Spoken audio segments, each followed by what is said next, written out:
malheur à la personne qui sera le scandale pour l'homme de Dieu. Tu es une occasion de chute. Tu vois, plusieurs fois mon serviteur tombera, plusieurs fois dans Sani, dans Tombolaï, dans Télémisaï. C'est pour ce qui nous a mis à Télémisaï, il y a conséquences les années. Affaire ya Dadi, pour tout clôturer. Oh, Dadi Nangai, passer au rendez Nzambe, nana ebisio ba Nzambe, ba magicien. Ba passer la minotu boko no sala boko no lukaka mibali kuna na ba église basi mibali ba ko no lukaka basi boko mina Sodome et Gomorrhe. Malobanae, est positif tout ça négatif? Non, moi ce que je demanderai aux chrétiens, bah chrétiens n'y ont tout. Photos à la ini. Ouais. Bah division tout le monde dans confession religieuse, bah ni tout consort. Et ça apparemment c'est comme ça bah distraction. Les chrétiens ne sont pas bénis parce qu'ils ne sont pas bénis parce qu'ils sont des prophètes. Au Sambeli, na su kozo tu nanza prophète papa le bini nipona mais okosa akokoso makas. Toi cherche Dieu seul. Un chrétien c'est celui qui cultive le temps d'intimité avec son Dieu. Il y a certaines choses c'est que nous devons comprendre Peggy. Et ça, comme il faut comprendre que Dieu veut seulement te dire que tu n'es pas 3 fois saint. Tu n'es pas comme lui. Mais sauf que tu dois encourager en haute. Vous voyez? Tu dois encourager en haute. Il y a un monde qui n'apporte pas la loba. Sur le monde qui a coloté bala.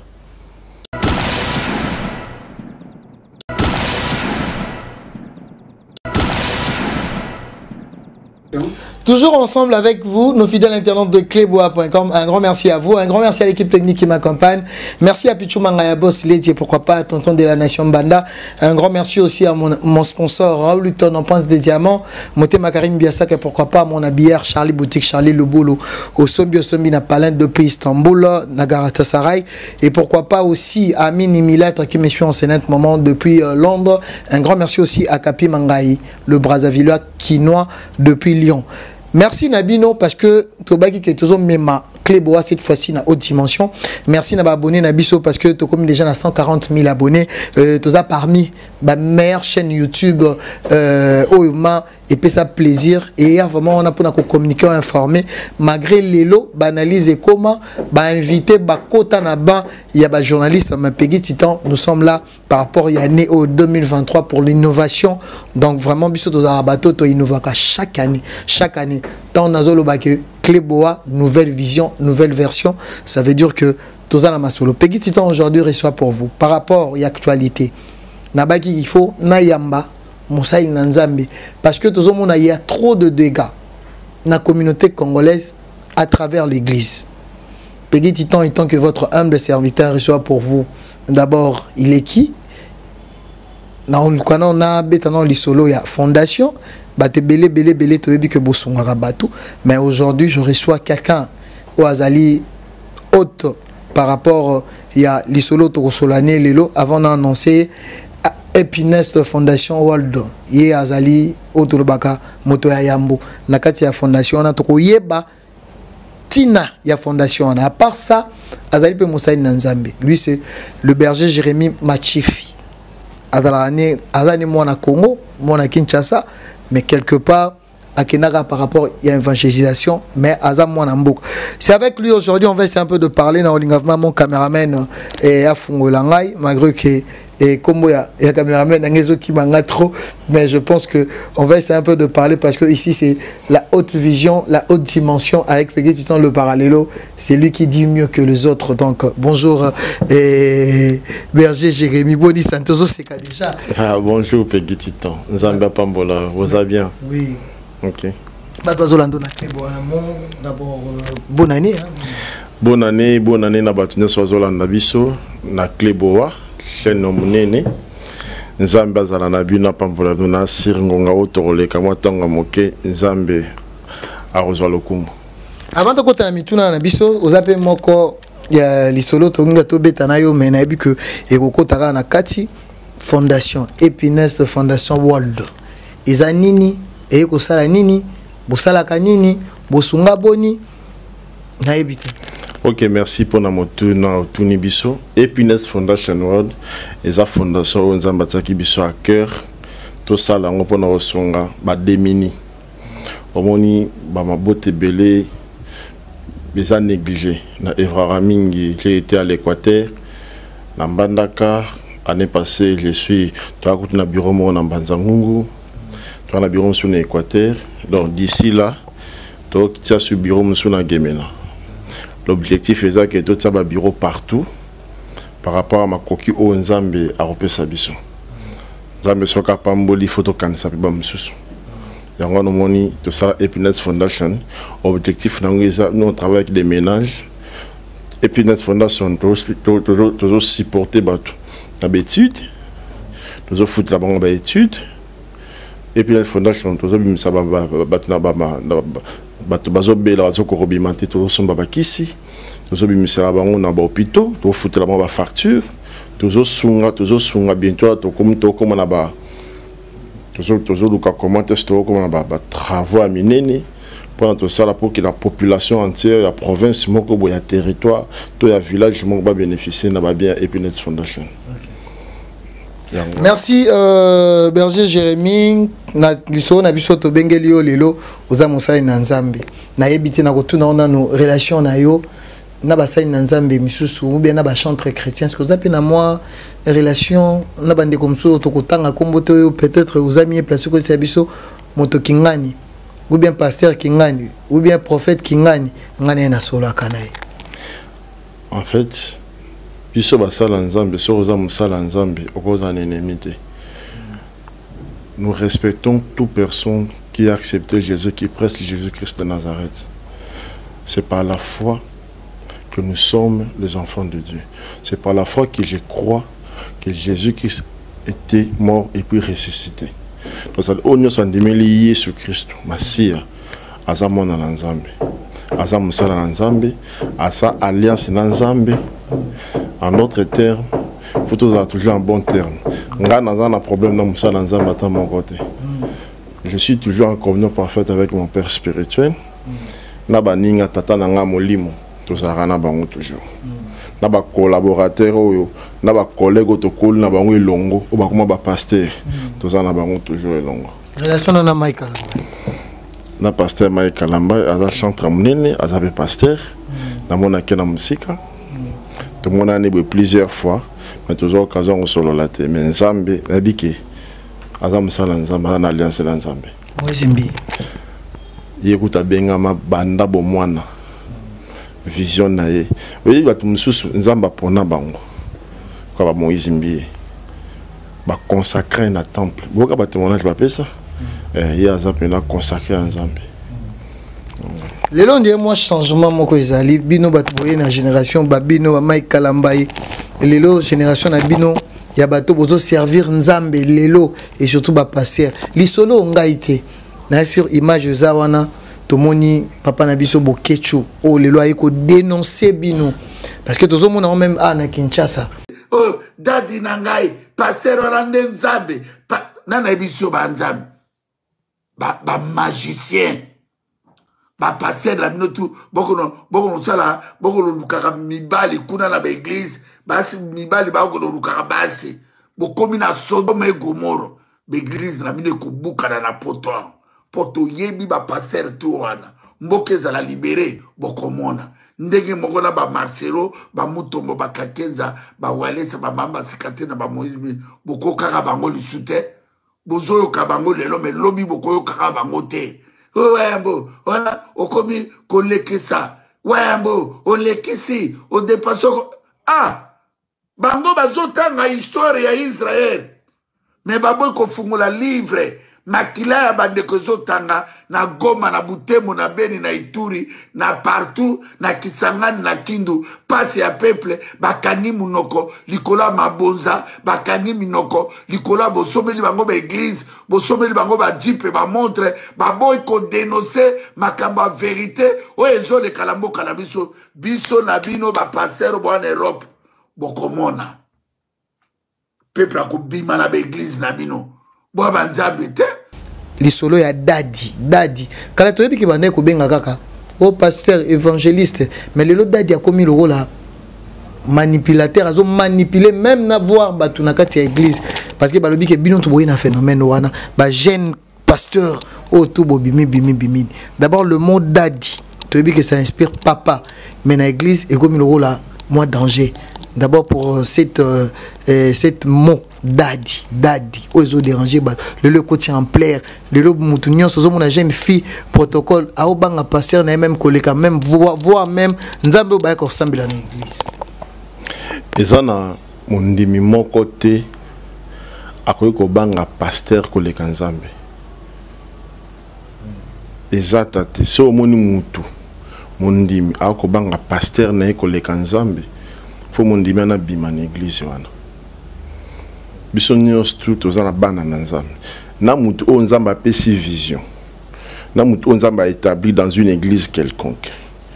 Aza mwana na nzambe. Nzamba zaka canal où azo utiliser biso porte même un message enfin que bana nzambe baza les garete. C'est ça le problème. Surtout les phénomènes dadi en réalité et koki ko choquer mon touté. Et ça ba appellation. O bat bazo benga. Nga papa nanga mon père biologique na benga ke dadi. Mon père biologique na pesi mbote. Docteur Denis Matlifi. Na benga ke dadi. Mon pasteur ngwa lobeli wana o ba église ezo sala o zo sala na simelo ko wana problème les yango wana ceux qui na sima ya kombo dadi to trouver sous basima eza bible eza parole en nzambe et par obéissance mutazo reconnaître que non oyo aza tata nanga molimo wana eza na problème te mais ceux qui par désobéissance azo désobéir ba botu ya yemoko biologique pour na to sama loba pasteur azo benga dadi na sima na loko mususu salemi eza wana neza mabepegi wana nzambe ata nese wana ngote abomination ko type na église tozomona ba sœur ba jeune sœur na biso ba na protocole kala vraiment tout monde bilenge mingi bande ko s'intéresser na église te lelo je sais pas ce qui monde en peso évoluer vu makambo peso bakisama ya mabe na monde ba komi koya komi bomba na église mais komi bomba na église on dit baza la petu baza la sembo tozomona ba sœur na ba frère église ngaite na olingaka ko kende na maloba bokecho azoloba parce que le autre tozomona même ba culte c'est comme ba culte il y a 9h 13h c'est que moi si oyo azana mobali na ye azana bana il faut ça là akotika ndako pona kende kaka église pona amona dadi ateya mais bana même sous mobali na ndako alala nzala na ebité Bible lobby femme soyez soumise à vos maris. Sur les mois si babala, faut ba collègue la makambo la nyos. Ba peki si muto kende église té. C'est-à-dire que yebi que dimanche aux en église. Bongisa déjà biloko non. OK, ce que église. Timing na église ça dépend ba vision na église mususu. Certes quand les alaki, l'église mingi au mona à partir à midi 12h l'église ici na dimanche bat pas na l'église. Mais après dans l'église mususu ba banda tongo tipo quoi. Wana to lebela ngote. Et après dans l'église mususu ba doctrine mususu ba bandi ba après-midi ba susi ba 18h 19h. Wana ça par rapport à message ne besoin de mais la vision de l'église na bino. Pas toujours en makambo abomination. Bible lobby malheur à la personne qui fait l'œuvre de Dieu avec négligence. Et la plupart des jeunes gens d'aujourd'hui, ils n'arrivent pas à bénéficier de la grâce. Ils n'arrivent pas à bénéficier de la main du Seigneur, la bénédiction divine, parce qu'ils ne savent pas comparer en fait. La plupart des jeunes font l'œuvre de Dieu par complaisance. Ça dit que aza affermité. Aligné musala nzambe maligné nzambe te. Voyez, aligné nzambe te.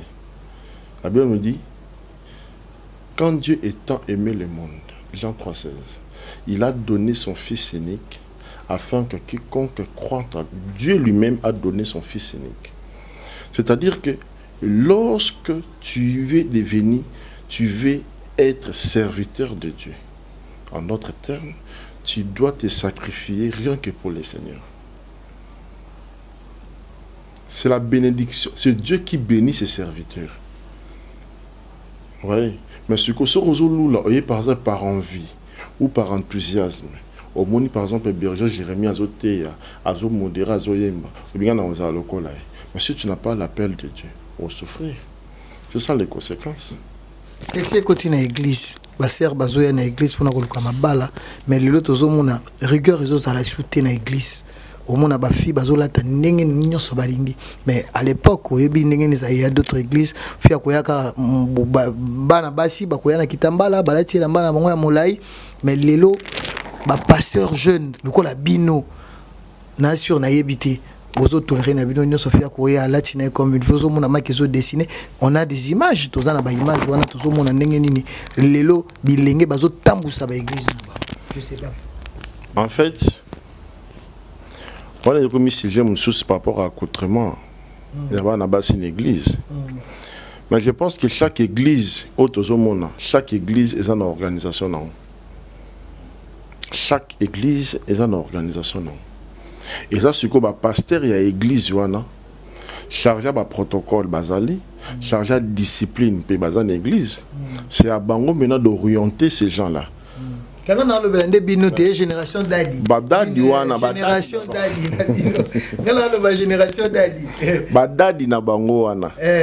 Bango ne faut pas orienter les jeunes wana. Faut faire attention. La plupart des jeunes filles qui viennent à l'église pour séduire les hommes de Dieu. Oh, ah bon? Bible l'obinin. Malheur à la personne qui sera le scandale pour l'homme de Dieu. Oh, tu es une occasion de chute.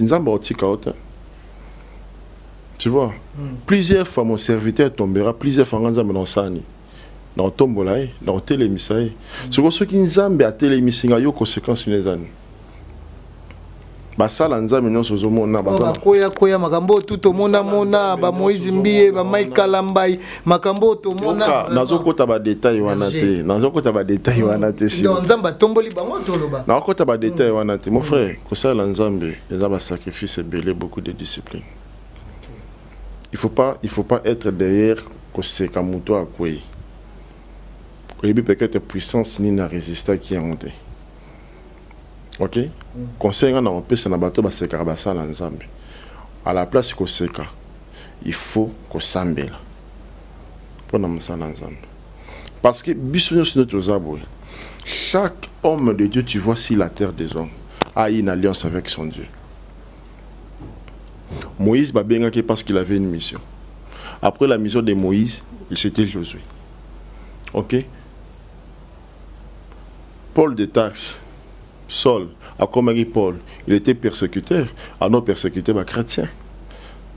Mais quand Dieu a dit que non, c'est fini, tu es mon serviteur. Tu vois, ça dit que Moutou na Moutou, Aza na Otobengi alliance. Tant qu'alliance est koufité, tant qu'alliance est za vivant, Nzamba otombola. Bosse karabasa la Nzamba. Et ça va bezmo bossa raba 2 mois, 3 mois. Vous voyez? Ce que vous avez la vie à battre, oyo, vous avez l'occasion de chute pour la basala Nzamba. Beaucoup de vie na bango lelo. Non, quand pasteur Moussa va le bac non, basser on va bien commencer à pardon. Faut faire attention à monter aux hôtels maliboso, aux pambola, aux hôtels. Parce que tu connais pas. Il y a ainsi dit le Seigneur. On est là, moi j'ai vu les grands, Jimmy Chagar. Catherine Kuhlman, si je ne me trompe pas. Donc c'est Bakoya, c'est Bakoya. Oui.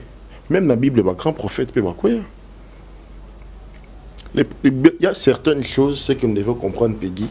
Les abulots comme il faut comprendre que Dieu veut seulement te dire que tu n'es pas 3 fois saint. Tu n'es pas comme lui. Vous en avez un autre, vous en avez un mais sauf que tu dois encourager à monter. Vous voyez? Tu dois encourager à monter. Il y a un monde qui n'apporte pas la loba. Sur le monde qui a coloté bala. Vous voyez?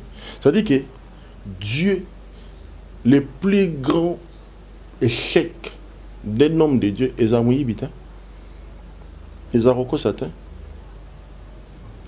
Quand tu vois un homme de Dieu faire les échecs dans son ministère, c'est à commune et kobo pité dans notre nez.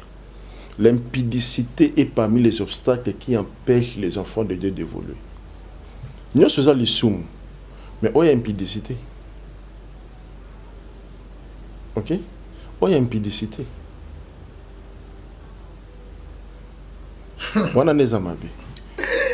Si tu remarques bien, même dans la Bible, là, il y a des prophètes, il y a des salles, il y a des la Bible. Bato ba quoi qui n'a pas écouté David n'a pas gagné la monde mususu. Après que ça m'a pas quand même David face à la temple, ça a temple parce que bon mara mutanzele kobo. Tu vois, ça dit que et kobo ndeza mabe. Voilà en tout cas moi je ne peux pas tolérer. Non gata pasteur à Kosaki à sroke mutumbonga rozo mais kobo. On est mabe. Merci beaucoup Berger, tozo continue nayo. Lelo okoko ko biso. Prophétie, ça représente quoi à l'église? La prophétie. Parce qu'aujourd'hui aussi, la prophétie fait des confusions ici dans notre ville de Kinshasa, surtout en Congo. Génération d'Adi. Génération d'Adi. Nous allons aller nous enrôler. Et cette année, nous allons aller voter. Mais je reviens pour la 3e ou 4e fois. Je le dis parce que je suis prophète. Je le dis pas pour déranger un processus en cours. Je dis parce que le monde spirituel dirige le monde physique. Je répète ce que j'ai vu. J'ai vu que le processus est allé normal. Et un peu avant les élections, quelque chose s'est passé. On a reporté les élections. Dans le monde spirituel, cette année, il n'y a pas d'élection. Il y a une génération d'Adinga, une génération bérée. Si on terme l'acte des apôtres, les chrétiens de Béré vérifiaient tout dans la Bible. À tout péché prophétie. Donc, dans la Bible, est-ce que ça? La prophétie à solo, et ça, la prophétie où ils ont accompagné la référence biblique. La prophétie, la prophétie, Belezo Bima Mikolo, on a copié cet exemple, la prophète Moko, Ami Benga, prophète de la nation, prophète Denis Lessi. Il parle aussi de choses de foi. Nabi qui Rose à la moi souvenir qu'à l'Obapelo Moko Boy et Kokisama, Denis Lessi. Bon, total, à peine internet, total, on peut prophétiser, peut bloquer BLP. Oh! À prophétiser, peut bloquer. Il faut faire attention. On le dit, il faut la biblique. On le dit qu'il faut la biblique. Il faut faire attention. Il faut faire attention. Prophétie, ça dépend. Ok? Jérémie, dans la Bible, les prophètes Jérémie avait sa façon de avoir prophétie. Nous avons maintenant opéré par Esaïe, le prophète Esaïe, on comprend. Les plus importantes références, c'est la Bible. Et le vrai prophète. La Bible. Puis prophétie, Habakkuk dit, je suis dans mon poste et j'attends. Quand c'est Habakkuk, attendait quoi? Attendez la façon dont la gloire devait entrer en Israël. Ok? Attendez la façon dont la gloire devait entrer en Israël. C'est ça le plus important. On va pas comprendre. Prophétie. Ouais, Théo répond à Moutuna. Prophète Denis Lessi, vrai prophète, vrai ou faux? Parce que au peut un exemple déjà, et au peut déjà signification, on a tout une prophétie et joue un rôle dans l'église. Le prophète, Aza évêque, il faut respecter le titre, Aza évêque, prophète. C'est un vrai prophète. Prophète. Yozo Beng est vrai, faux par rapport à quoi? Parce que tant qu'il y a Banda qui a notre dans le ministère, il y a une botamité. Le comportement, à comment afficher les lieux comme il peut, même Bande qu'on a eu, dans la communauté, moi, comme appelle moi, sonne pour la bango. Par rapport à la conduite, sur la conduite, il y a bientôt un malin. C'est Dieu qui justifie. Je viens de te dire ici que Peggy. Nous avons une alliance à traiter ensemble. Nous avons un jugement. Nous avons un makambo étalé. Alors tout le makambo pasteur songolote. Alors tout na oya yo. Alors tout na kutu makambo étalé mwasi na yote. Alors tout na makambo étalé bana na yote. Alors tout na mutu na makambo na yote. Chacun portera sa propre charge. Ok? As un prophète. Le plus important pour comprendre. Le Saint-Esprit n'est pas nostalgique. Ok? Vivant et réel. C'est ça le Saint-Esprit. Vous savez, quand Jésus-Christ faisait les miracles, Jésus-Christ ne répétait pas les miracles. C'est-à-dire qu'avant de se faire disciple, ok? Le mal avec ces gens-là, comme ici, le miracle n'est pas nostalgique par rapport à la prophétie, parce que ça a mis une fois, deux fois. Et tu dis, non, non. Je peux être prophète, je peux être apôtre, mais Dieu a sa façon d'utiliser les gens. Ok? Voilà pourquoi j'ai beaucoup de respect pour les prophètes. Mais moi, je dis toujours, je suis dans une époque, il y a chrétien, il y a béré, je vérifie tout. Oh. Je vérifie tout. D'abord, dans une ici, école Nathan, il y a une école béré. Ok? Nous là-bas, on nous a appris de vérifier dans on nous a appris de vérifier dans la Bible. Tu dois vérifier dans la Bible. On vérifie tout. Et puis, bah, ça biso capacité au Luka et le Nganzambe biso moko. Ok? On peut signer prophétie na Yambi, bon papa peut s'en rappeler dans Lukanini et le Nganzambe. C'est ça. Les chrétiens ne sont pas bénis, bazo qui ne bangomba, bazo pamba maté parce que bazo landa prophète. Au Sambeli na suko zotu nanza prophète papa le bini pour na maroko ça. A koko so makas. Toi cherche Dieu seul. Un chrétien, c'est celui qui cultive le temps d'intimité avec son Dieu. Vous comprenez? Lorsque vous savez quoi faire, un chrétien ne sait pas comprendre ce qu'il fait dans la présence de Dieu, tu n'es pas un chrétien. Tu passes outre la bénédiction.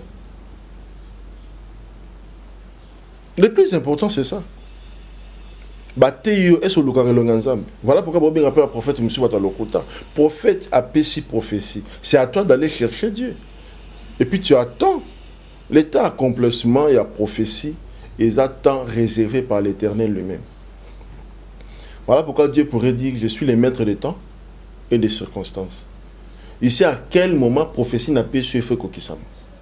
Tu peux beau crier, si l'état n'est pas encore fixé aux Alana. Mais toi, crois et espère. Patiente.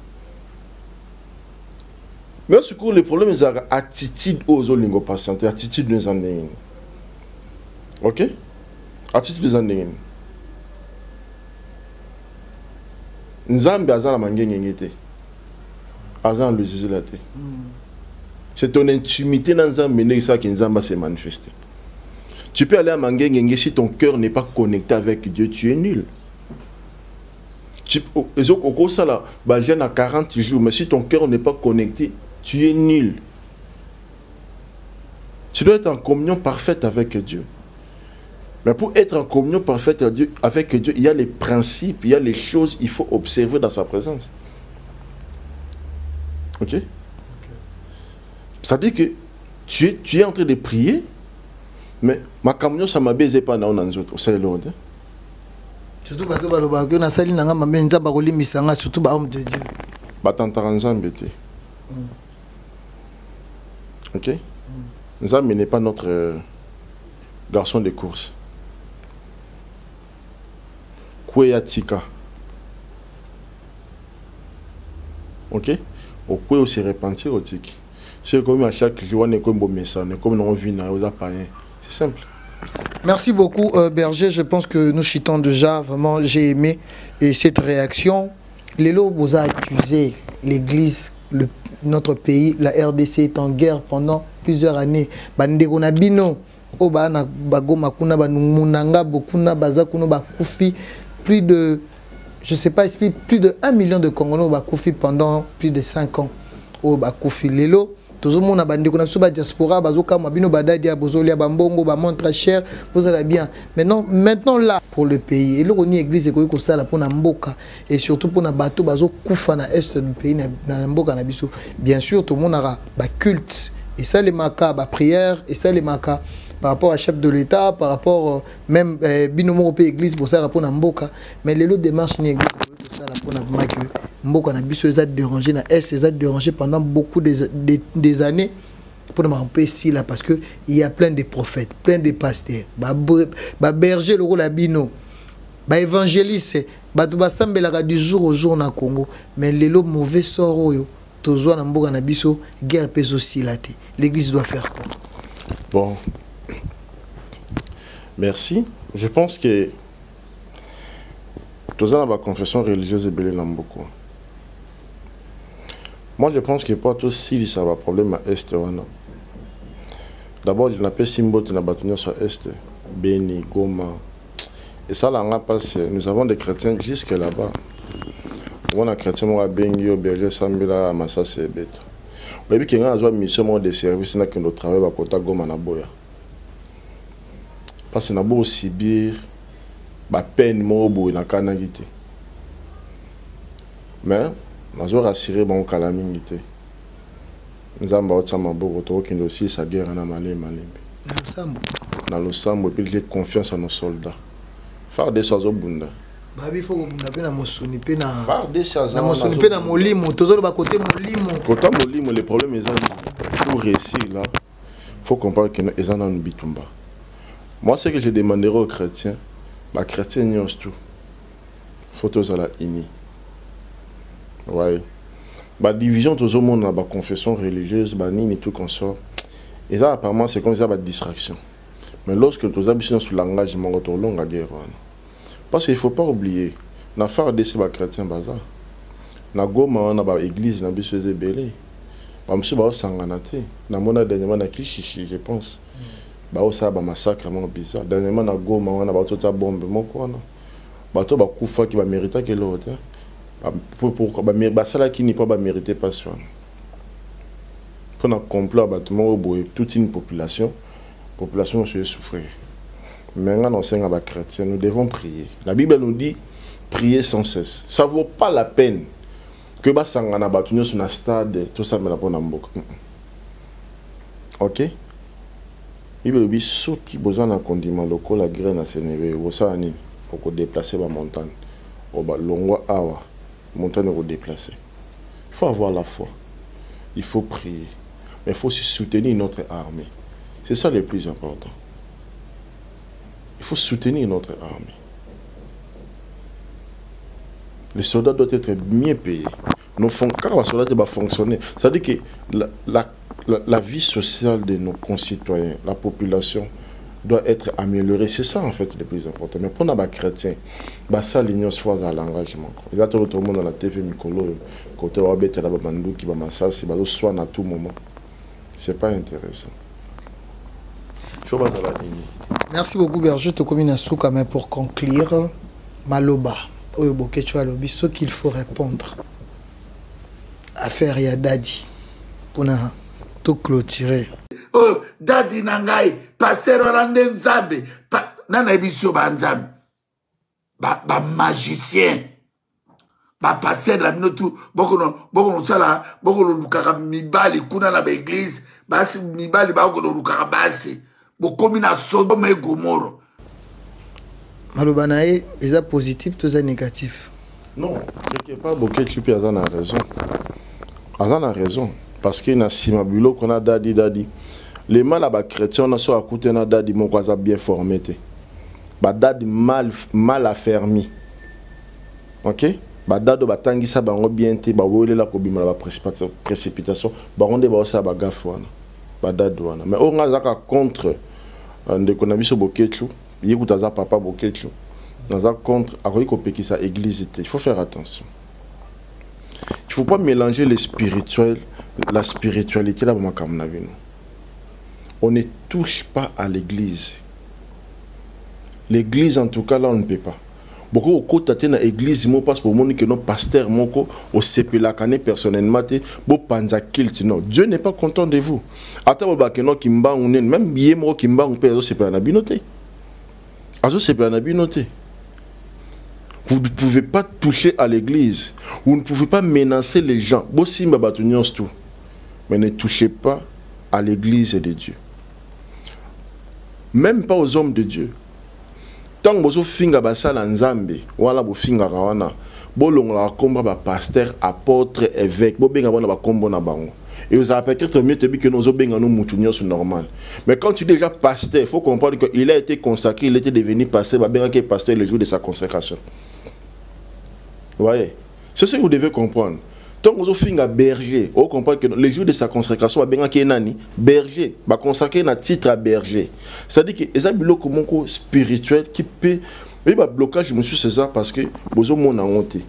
Ça commence d'abord spirituel et puis comme physique.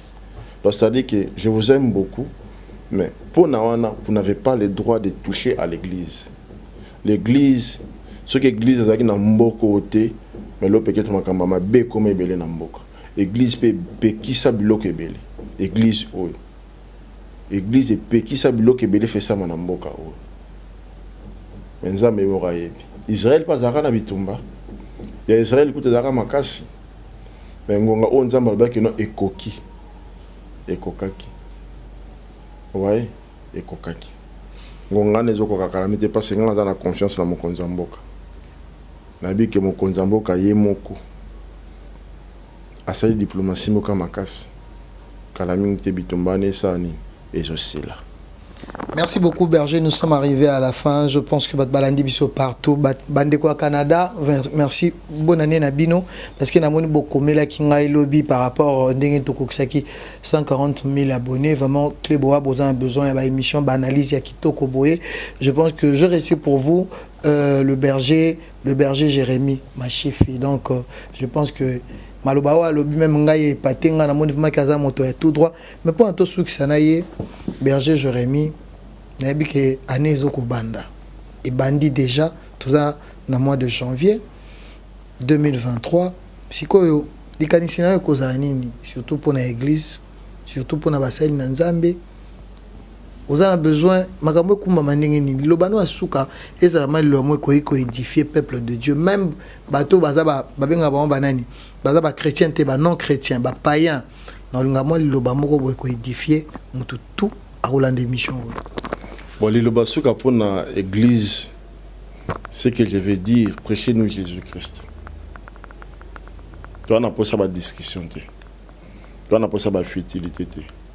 Nous avons besoin d'être nourris par des repas spirituels bien assidus. On a pour ça que l'église et comprendre le komoko. La mission de l'église, c'est quoi? C'est ça en fait le plus important. Tu as une mission où Nzambe a payé ça dans l'église. Quand tu as été appelé, tu as une vision. Vous avez une mission où Nzambe et Tinda wana Nzambe est plus important de fauteuil. Tu as pour ça que tu as été étendu, que comme soana, comme kangana, comme kima, tu as pour ça na honte. Tu as pour ça l'église ça vraiment unie à solo. Qu'on voit vraiment que non, généraux na biso to tika na bango baza unis, na biso pe ba na toujours la peto za la unis. C'est ça le plus important dans l'église. Unité est le plus important. Mais beauté y a biso de Jésus-Christ, ce qui est plus mieux encore. C'est ça. Merci, nous sommes arrivés. Ça pour la fondation. Ouais, pour la fondation. Pour la fondation, oui, pour la déjà. Pour la fondation, on a année pour Happiness Foundation, nous devons faire vraiment des actions. Dans la diaspora. Oui, surtout. Pour la Monique à Korosunga, parce que pour l'instant, tu vois, pour ça, toute sa fondation a gagné. La province à Sido-Bangui. Pour la Monique a soutenir. Attends ba colis attends nini botinda la ba agence to ça ba moyen ko comme na biso to ko futa ta ba frais pour ne comme na biso fondation c'est to ça pour ça to tonga école na ba village monsieur sa gemena to na pour ça to ça ba forage to na pour ça makambe belé pour na forage ressortissant ya basé belé na diaspora même ata